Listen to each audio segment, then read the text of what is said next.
Avia, aoka isika iobo ho an' Jehova. Aoka isika hanao fifaliana amin'ny vatolamy famonjena antsika. Aoka ankeo anatrehany amin'ny fiderana isika. Aoka hanao fifaliana ho azy amin'ny fiirana isika. Fa Andriamanitra lehibe Jehova ary mpanjaka lehibe ambon'ny Andriamanitra rehetra izy. Aleluia.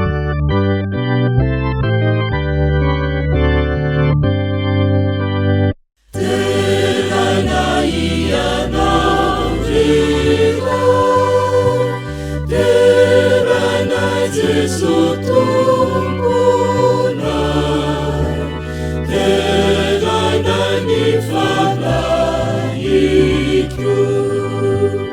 teranai fabani Jesu. Andriamanitra ray tsara indrindra masina izay any an-danitro. Ndretindray izahay miantso anao faly satria notahinao. Ny fahasoavanao tokoa tsy nahalany ritranay. Ka ankehitriny ary atolotra ianao ity fotoana manokana ity mba hoanitra manimpofony eo amin'ny seza fiandriananao ary andraisanay fahasoavana hatrany hitombon'ny fitahiana avy aminao hirosaka aminay tsirairay avy. Dia ho anao irery ny dera, ny saotra, ny laza eny ny voninahitra ho mandrakizay amin'ny anaran'i Kristy. Amen.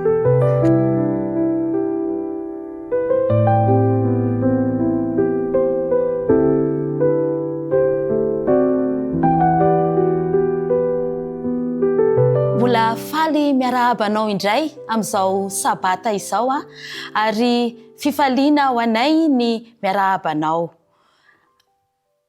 Ny voninahitra dia ho an'Andriamanitra irery ihany. Misy fiaraban'ny anjely izay tianay atao aminao amin'ity anio ity. Dia izao hoe arahaba ilay noasoavina ny tompo mombanao. Atolotra ho an'ny vehivavy rehetra izany amin'izao sabata izao satria andro manokana indrindra ho antsika vehivavy. Na izany ary dia arabaina ianao izay manaraka izao fotoana manokana izao. Voninahitra ho an'Andriamanitra irery ihany ary mirary soanao hatrany. Amen.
Araka maki ny tenin'Andriamanitra isika izay voasoratra ao amin'ny Isaia 1:9. Isaia 1:9. Andeha ovaka itsika amin'ny anaran'i Jesosy. Ary nandre ny feon'ny Tompo aho nanao hoe iza no irahiko ary iza no andeha ho irakay dia hoy izaho inty aho irao aho. Amen.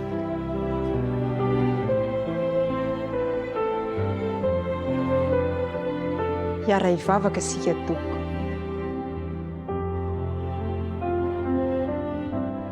Andriamanitra andrenanahary masina tsara indrindra izay mitoetra ny an-danitro, manolotra ny dera ny laza ny saotra ny voninahitra ho anao izahay amin'izao fotoana manokana izao.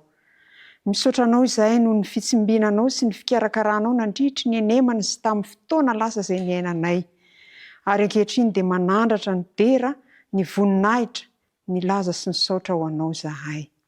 Raiso izany Tompo malalo, hoanitra kasitrahana eo anatrehan'ny seza fiandriananao.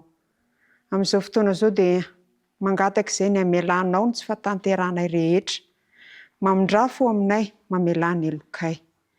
Ary amin'ity fotoana manokana ity dia mangataka vavaka ho an'ny vehivavy rehetra maneran-tany. Ray tsara indrindra, betsaka ny zavatra mahazo ny vehivavy. Mangavy anao hiditra antsetra amin'ny fiainany tsirairay avy, hanome fahasalamana, hanome hery, tsaina, ary hanome vaholam-piainana amin'ny fiainana. Ray masina tsara indrindra izay ny an-danitro, meteza omba ny tokantrano tsirairay avy ianao, ary hamasiny mandrakariva izahay. Mefahendrena amin'ny fitezana, ary mitondra mbavaka ihany koa an'ireo vehivavy izay voafonja, ianao Tompo malalo, iahy azy ireny mandrakariva. Tononona amin'ny anaran'i Jesosy ny vavaka. Amen.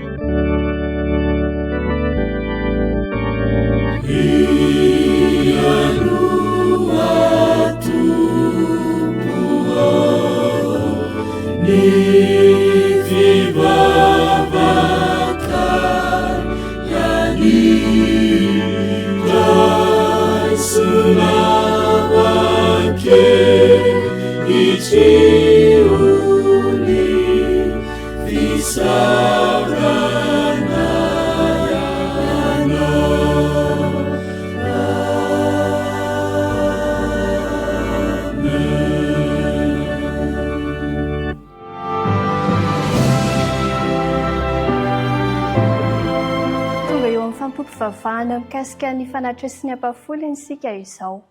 Tianao ve ny hanana fiara raitra? Lehilahy anankiray antsoina hoe Peter no tantaraiko anao amin'ity androany ity.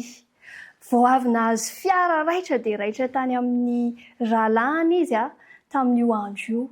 Ary rehefa nametraka ilay fiara teo amin'ny moron-dalana izy fa andeha hividy zavatra, ka nivoaka avy ao anatin'ny toerana fivarotana, niaraka tamin'ny tanany feno arina, dia natazana tovolahy anankiray izay gaga dia gaga sy variana talanjona nahita ity fiaran'izay tena tsara indrindra ity.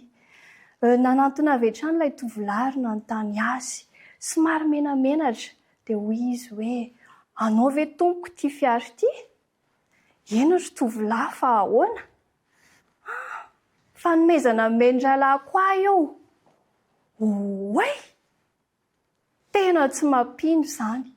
Raha mba eny azoko ny tianao ambara hoe raha mba manana rahalahy toy izany ianao dia tena sambatra. Tsy izay ka, tsy izany ny tompoko ny tiako lazaina aminao fa izao. Raha mba izao ny tahaka izany rahalahinao izany dia tena feno tokoa ny fahasambarako. Tahaka izany ihany koa, izao sy ianao dia natao fitahiana ho an'ny hafa, toa an'io rahalahy Peter io. Ao amin'ny Baiboly dia nisy an'i Abrahama izay rehefa nandray ny fitahiana marobe nomen'Andriamanitra azy, dia tsy nanadino name ho an'ireo mpiara-belona tamin'izany fotoana izany. Mbola mafisy ny tenin'Andriamanitra izany ao amin'ny Asan'ny Apôstôly 2:20 ny 5:30. Asan'ny Apôstôly 2:20 ny 5:30. Toy izao mivaky ny teny amin'ny anaran'i Jesosy: mahasambatra kokoa ny manome noho ny mandray. Ny antso atao anao ary amin'ity androany ity dia izao hoe saintsaino, ahoana ny fomba ahatonga anao ho fitahiana ho an'ny hafa. Ireo fananana rehetra izay men'Andriamanitra anao na kely izy ireo na be andeha ho ampiasaina izany hanehoana fitiavana ho an'ny hafa. Hiaraka hivavaka isika. Andriamanitra rainay eo, misaotra anao izahay satria tsapanay tokoa fa momba ny tany fiainanay ianao tamin'ny fotoana rehetra izay nomenao anay. Mankasitraka ny amin'ireny fitahiana marobe ireny. Tianay Jesosy eo ny ampiasa azy ireny ho fitahiana ho an'ny hafa manodidina anay. Atolotra ho anao ihany koa ny tenanay amin'izao fotoana izao ho fanatitra masina ankasitrahanao, ary ny fanatitra izay fanomaninay dia raiso izany voninahitra ao irery ihany. Mamelahatra ny elokay amin'ny anaran'i Jesosy. Amen.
Rankizy eo, fotoana natokana ho anareo izao kosa miary mivonona tsara daholo dia mifantoka tsara fa handray havatra manokana avy amin'Andriamanitra isika.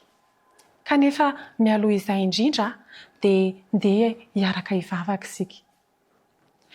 Ray malalo, misaotra anao izahay no ity fotoana manokana izay nomeno any ankizy ity mba handraisana hafatra avy aminao. Ampitoera ity anatin'ny ankizy tsirairay avy ny fanainao masina mba hahatonga ny ankizy handray tsara izany teninao izany. Tononona saingatana amin'ny anaran'i Jesosy irery ihany izany vavaka izany. Amen. Eny ary ankizy, tantara anankiray ao am-baiboly no andraisantsika lesona amin'ity anio ity, dia ao amin'ny tantaran'ny mpanjaka voalohany toko 720. Tantarana lehilahy anankiray izay nofidian'Andriamanitra manokana dia tsy izy izany fa mpaminany Eli. Indray andro dia niakatra teny an-tampon'ny tendrombohitra Eli mba hiresaka amin'Andriamanitra, hivavaka amin'Andriamanitra. Mino fa ianareo ankizy dia mba te hiresaka amin'Andriamanitra ihany koa sa tsy izany? Ie, izay indrindra. Indray andro rehefa teo amin'ny tendrombohitra Eli dia hiresaka amin'Andriamanitra dia nisy lavabato anankiray izay teo an-tampon'ny tendrombohitra teo dia teo izy no nijanona mba hifandray amin'Andriamanitra.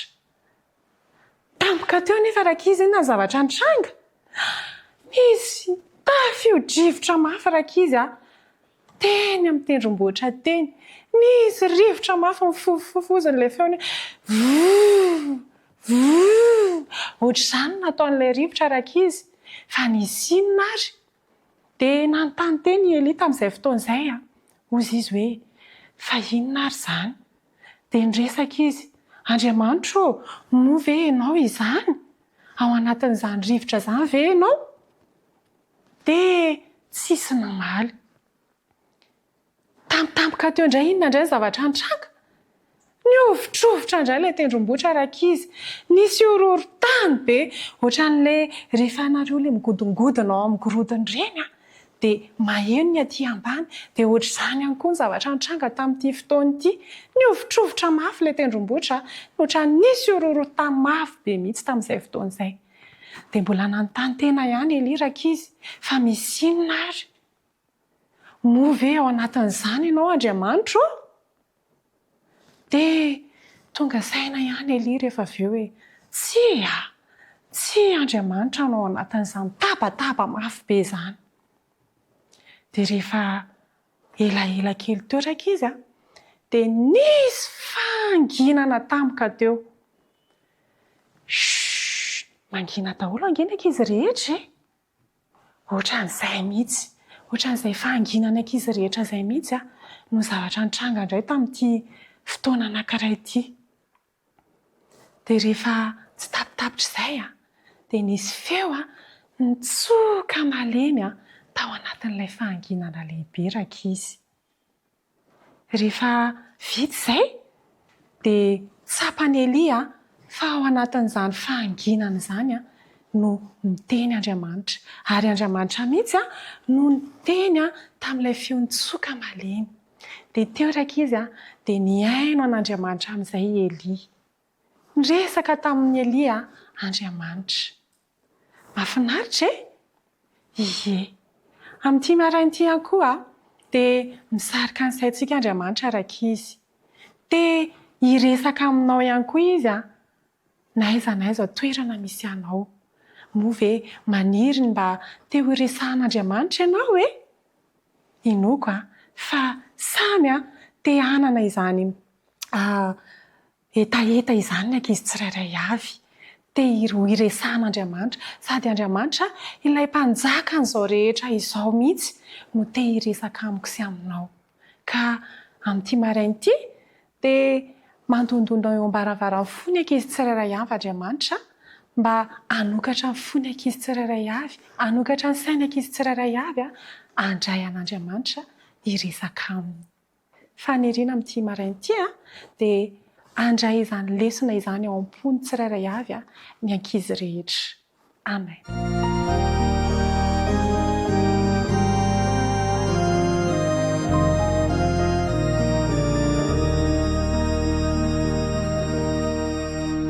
Ny teninao rehetra ny tompo ty anay no tsy manam-petra vato mandrakizay olevona vokoa izao rehetra izao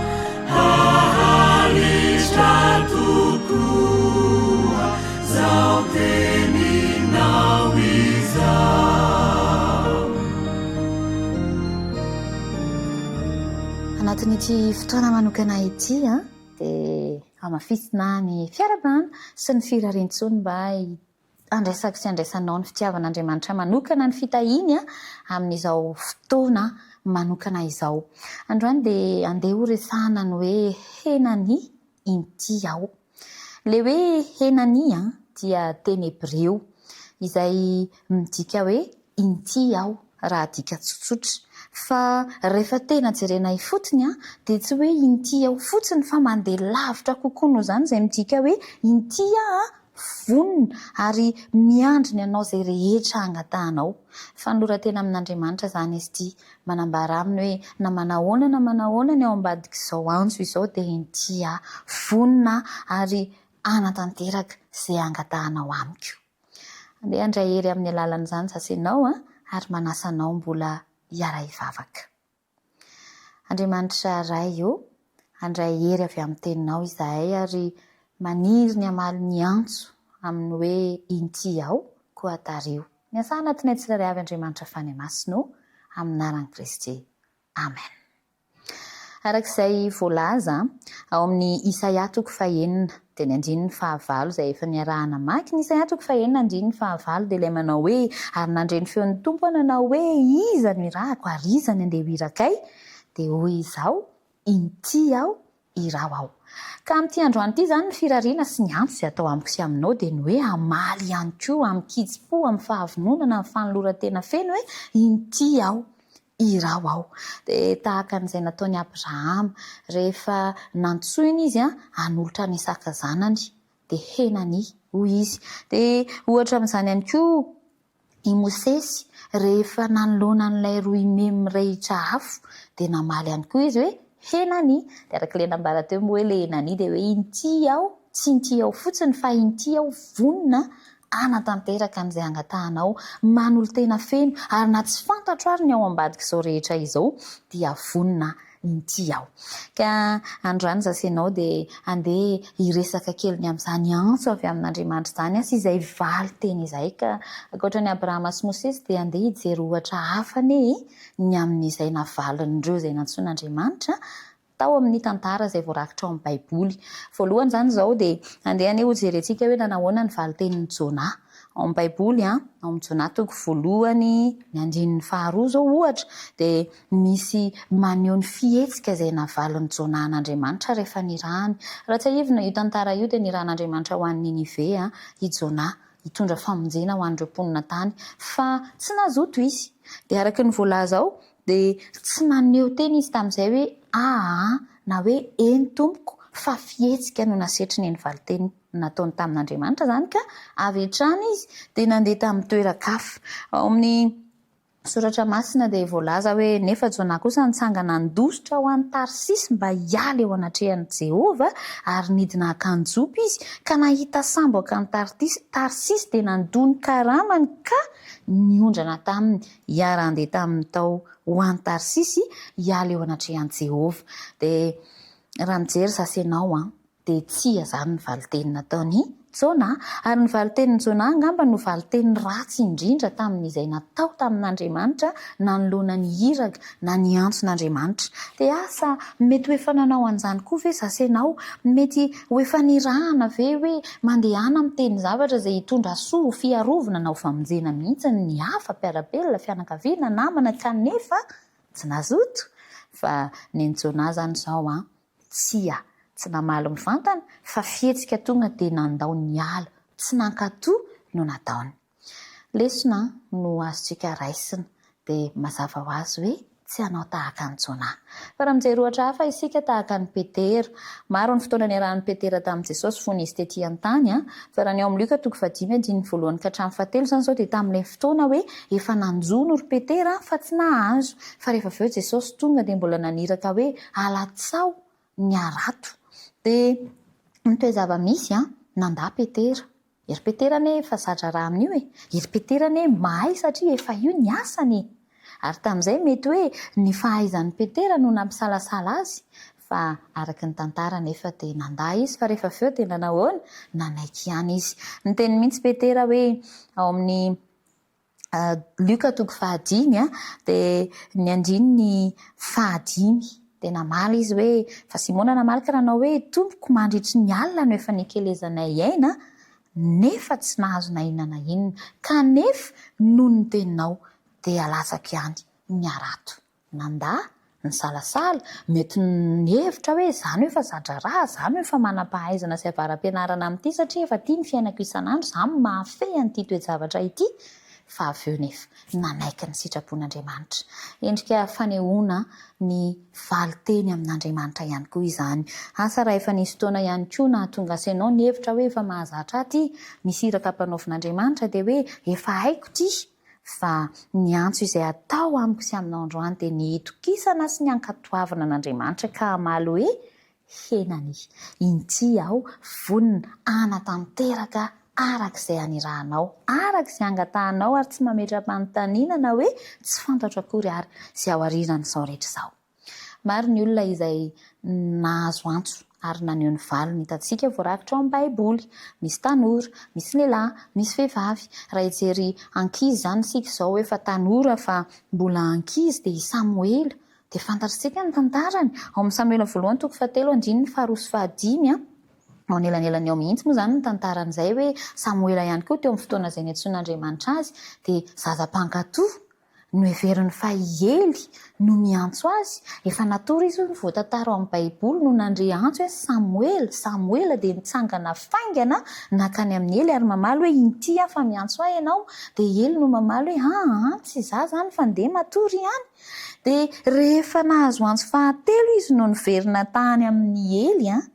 tsy mbola fantany hoe ohatry ny ahoana ny feon'Andriamanitra fa Eli no efa mahay an'izany dia hoy ny voalaza ao amin'ny Samoela voalohany toko 7 dia ny andininy 5 hoe andeha mandriany ary raha tahiny miantso anao izy dia valia hoe mitenena Jehova fa miaino ny mpanomponao dia niverina natory tokoa Samoela ary namerina niantso azy fanefany tokoa Andriamanitra dia nivaliany arak'izay natory ny Eli azy dia niresaka tamin'ny Andriamanitra ohatra tsara ny amin'ny fandraisana toromarika ny amin'ny hoe rehefa tenenina dia manaiky fahavononana vao mandre ny antso dia mitsangana avy hatrany fahavononana anatanteraka iraka ohatra tena tsara raha i Samoela ary andeha ihany koa sasainao anao fanandramana iaino ny feon'Andriamanitra ary rehefa mandre dia amaly tahaka ny Samoela hoe mitenena Jehova fa miaino ny mpanomponao maneho fahavononana anaraka izay tenenina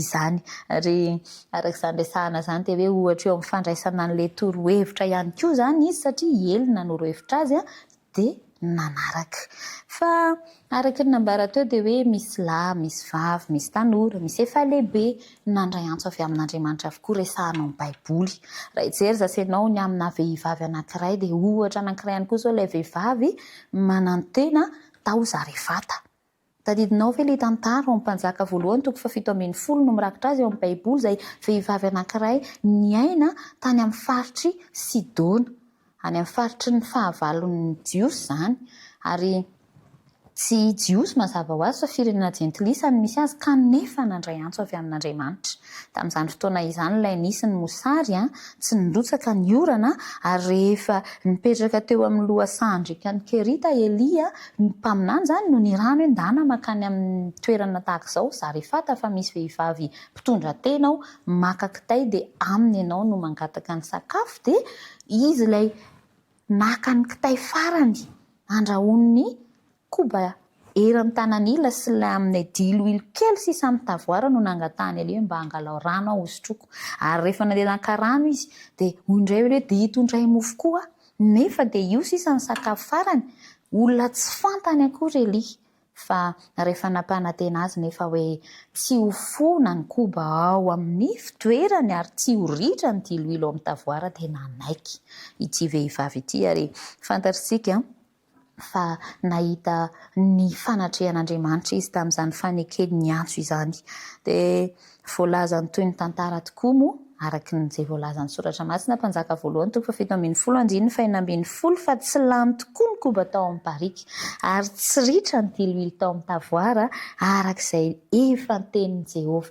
nampilazany any Elia fa teny mahafinaritra iray hafa ihany koa ny an'ity ramatoa izay nanirahana any Elia tany Zarefata ity afaka manao toy izany koa ve sasenao hoe efa hofaty izay manko ny anazy hoe sakafo farany misy mianaka dia nefa misy hirakam-panaovana tsy misy afa-tsy sakafo kely sisany ao dia nefa mbola misy mangataka dia afaka manao an'izany ve sarotra be izany amin'izao fiainana misy asenao izao ny vanim-potoana iainana amin'izao fotoana izao kanefa miantso Andriamanitra andeha hamaly henany vonina ka na manahoana ny ao ambadika dia ekaiky izany. Ohatra andeha ho raisina farany ny ao amin'ny soratra masina ny amin'ny Maria renin'i Jesosy. Ndao ny hiverenana ilaina sary an-tsaina indray ilay tantara ary ndao mihitsy aloha handramana ny toerany hoe tovovavy anankiray efa misy lehilahy zokonjokony anankiray nampanantena azy fa hakavady azy kanefa izy dia nantsoin'Andriamanitra hoe ho bevoka.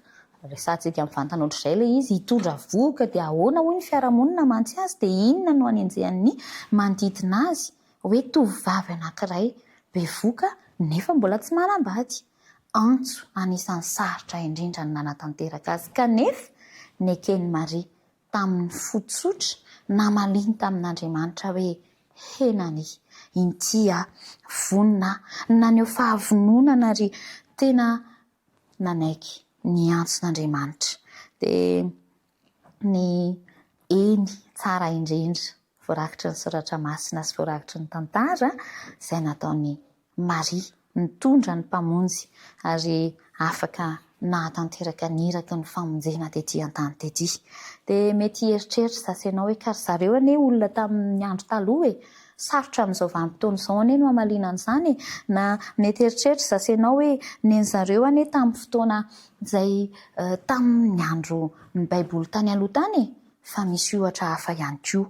Tovovavy anankiray antsoina hoe Ami Carmichael ohatra dia anisan'izay namaly ny antso ihany koa mba handeha ho iraka. Izy ity izany izao dia olona anankiray izay nirahana ho misionera ka misionera voalohany izy tany amin'ny faritra tany Chine tany resy lahatra ny amin'ny hamonjena ny hafa dia tena hoe namoy sy nahafoy ny androm-piainany ka izao no valiteniny rehefa nirahana izy hoe ny fiainana misionera dia fanoloran-tena tanteraka mandra-pahafaty dia tena nitanterahany izany ary nanao soa sy nizara ny fitiavan'i Kristy ka mandra-pahatonga ny 720 taonany izay nahafatesany tena n'olon-tena ho amin'izany hoe manao asa misionera izany izy ity namaly ny antson'Andriamanitra tamin'ny teny hoe henany. Anankiray ihany koa ny hoe Mimi Schraffenberg izay tovovavy ihany koa mpampihely boky indray izy ity nandeha tamin'ny toerana lavitra nanaiky ary tany Korea no nanaovany ny asa mahamisionera azy. Maro ny ohatra fa ny tsy nampita amiko sy aminao na tamin'ny andron'ny baiboly na amin'ny vanim-potoana taty aoriana na amin'izao misy asenao izao dia mbola miantso asenao Andriamanitra henany inty aho izay no iry ny voaka mivavako sy ny vavanao ary fanoloran-tena avy aty amiko sy avy aminao ny amin'ny hoe vonina ka na manahoana dia ho iraka ao izara ny fitiavanao aneho ny fahazavanao ahatonga ny hafa hahafantatra anao ary zasy ny hafa dia samy handray ny fitahiana indrindra ho tonga soa amin'ny fiainana mandrakizay ka raha miantso asenao Andriamanitra dia andeha hamaly ary hiteny mihitsy hoe henany intia manolo-tena vonina amin'izay rehetra hiantsonao aho. Tena fidin-dafy ity teny hoe henany ity satria tena midika ho fahafoizan-tena, tena midika hoe famelana ny dravitry ny tena manokana dia ny an'Andriamanitra sy ilay antsony no tanterahana sy irahana ny sitrapony no atao ka na dia mety hisy tahotra aza dia manaiky dia mandeha fa matoky an'Andriamanitra miahy izy sy efa miazona ny fiainana ary mikarakara ny ao ambadika rehetra ao dia manoloana an'izany koa anefa dia izao ny vaovao mafaly. Tsy hoe mitaky antsika ho manam-pahaizan'Andriamanitra fa mitaky fotsiny hoe vonina ary izy no manome antsika izay ilaina. Izy no mampafantatra antsika no hoe manahoana rehefa eo am-piatrehana azy ny fanatanterahana ary ny antsony dia nitokisantsika amin'ny fahavononana dia tahaka ny teny aminy hoe tompo intia vonina dia izy no manome ny tanjaka, izy no manome ny fahendrena, izy no manofana, izy no mampahery, izy mihitsy no mifehy ny zavatra rehetra ka miantso asenao izy androany fa ny teny tsotra no angatahany amiko sy aminao tompo intia henany rehefa hoe henany dia intia fa vonina mihitsy tsy mametram-panontaniana tsy miahiahy fa matoky anao vonina tsy anao ady hevitra hoe ady hevitra kely na iady varotra fa anaraka izay sitraponao ka tsy miantso asenao any amin'ny firenen-kafa izy mety tsy izay mivantana ilay izy tsy miantso asenao ka maniraka asenao any amin'ny toerana izay mety hoe tsy fantatsika ohatry ny endry Abrahama izy fa miantso asenao kosa izy nefa samy manana niraka ny rahany asenao sy asenao fa nizara ny fitiavany aneo amin'izao tontolo izao fa misy Andriamanitra ary manomana fiainana mandrakizay ho aso anao Andriamanitra efa nanolotra ny zanany ho famonjena asenao Andriamanitra dia samy manana ny endriny ny iraka intsony asenao fa ny atao dia ny hoe vonina ary andeha amaly hoe henany inty aho vonina aho anaraka ny sitraponao ary andeha araka izay anirahanao manana safidy sasenao fa tsy manery Andriamanitra fa ny ampirisihana asenao nefa sy nirariana indrindra amin'ity andro manokana ity dia hanolo tena indrindra ho an'ny tovovavy sy ny vehivavy izany fa na ny lehilahy ihany koa dia samy hanina avao ny fanoloran-tenany hoe vonina ary anaraka ny lalana izay nisoritan'Andriamanitra dia ny zara ny fitiavany vonina mandrakariva ary ametraka ny momba asenao eo am-pelantanany satria mety ho izany mampiahiahy asenao atoky azy dia izy ilay efa manome teny fikasana fa tsy izy tsy ho tanteraka ny teny rehetra izay nataony ary tsy misy izay hoe rehefa izy no miahy dia tsy ho tody hatramin'ny farany fa dia amaly tsotra hoe henany inty aho mino fa manaiky ianao sa manahoana ve andeha amaly henany inty aho ary ninona antso izay intson'Andriamanitra asenao na misehatra manahoana na manahoana na zasenao mihitsy ilay iraka mandeha na eo amin'ny fiainana andavanandro zasenao no asaina maneho an'izay na amin'ny asa izay atao zasenao no asaina mahatokoka maneho an'izany na amin'ny ao an-tokantrano na amin'ny fiarahamonina n'aiza n'aiza misy asenao dia andeha amaly hoe henany inty aho vonina aho tsy andahy aho fa anaiky ary anaraka ny toromarika ho zanakao marina sy aneho an'izany amin'izao tontolo izao amin'ny lalako dia mba hafantatra anao ny hafa ary miaraka ho any aminao mandrakizay satria anaiky izany fitiavanao izany mino fa manaiky ianao ka andeha entina mbavaka amin'ny toerana izay misy anao andao hivavaka dia atolotra amin'Andriamanitra ny fiainana ary atolotra aminy koa ny izao sy ny fahavononana ny fanoloran-tena hivavaka isika. Andriamanitra iray tianay misaotra ny amin'ny antso izay mbola ataonao aminay misaotra satria tianay ianao matoa miantso anay ankehitriny Andriamanitra henany inty aho raiso ny tsirairay avy aminay amboary ny fiainanay ary ampitomboy ny finoana sy ny faharetana ao anatinay mba hahafahanay mamita ny iraka anarahanay ny sorodalana efa nataonao iainanay araka ny sitraponao ary atonganay ho fitaovana ahatonga ny hafa ahafantatra anao koa satria izaranay ny fitiavanao meda ity namana miara-mivavaka ity manokana ary tantany ny fiainany saotra indrindra Andriamanitra amin'aran'i Kristy ny vavahanay amen.